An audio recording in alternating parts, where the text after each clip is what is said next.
জামালপুরে সরিষাবাড়ির সীমান্তবর্তী কাজীপুর উপজেলার মনসুরনগর ইউনিয়নের শালদহ গ্রামে জমি সংক্রান্ত বিরোধে ১৬ বিঘা সরিষার ক্ষেতে বিষ প্রয়োগে বিনষ্ট করে দেওয়ার অভিযোগ উঠেছে প্রতিপক্ষের বিরুদ্ধে। ১৪ নভেম্বর বৃহস্পতিবার ভুক্তভোগী পরিবার সকালে সাংবাদিকদের কাছে অভিযোগ করলে সরেজমিনে গিয়ে ঘটনার সত্যতা পাওয়া যায়।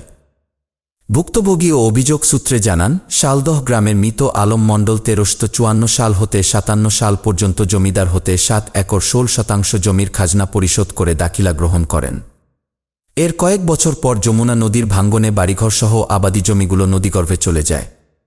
দীর্ঘ ৩০ বছর জমিগুলো নদীগর্ভে থাকায় ভূমি জরিপ হতে বাদ পড়ে জমিগুলো খাসখতিয়ান বা চিটায় অন্তর্ভুক্ত হয়। এরপর নদীর গতিপথ পরিবর্তন করে চর লেগে উঠলে মৃত আলম মণ্ডলের বংশধর সেই জমিতে পুনরায় বাড়িঘর করে বসবাস শুরু করেন এবং চাষাবাদ করে আসছেন। সেই সব জমি দখল করা অপচেষ্টায় পূর্বশত্রুতার জের ধরে আয়নালের নেতৃত্বে স্বপন ও সাদ্দাম ১৬ বিঘা সরিষা ক্ষেতে বিষ প্রয়োগ করে। এমন ঘটনায় শতাধিক কৃষক কিষানি তীব্র নিন্দা ও প্রতিবাদ জানান।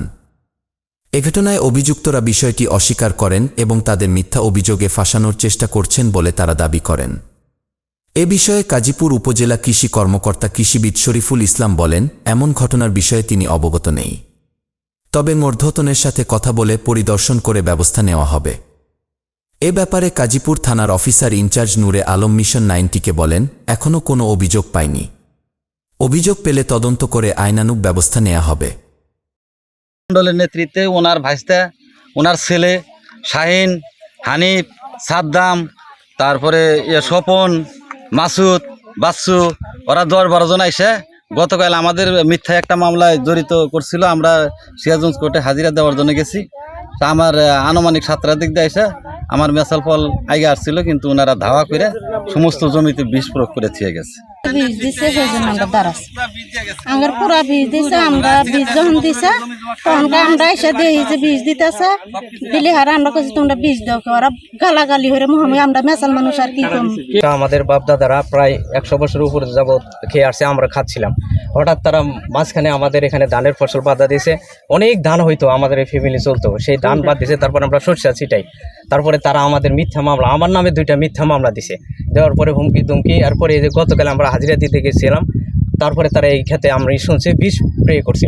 আমরা বিভিন্নভাবে তাদের সাথে মীমাংসার চেষ্টা করছি, তারা হয় নাই, আমি নিজে চেষ্টা করছি।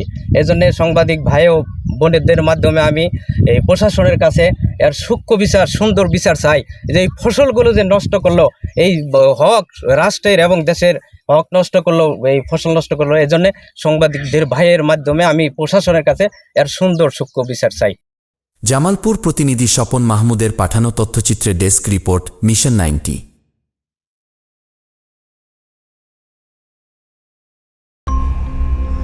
মিশন 90 সংবাদের পিছনে নয়, ভিতরে ছুটি।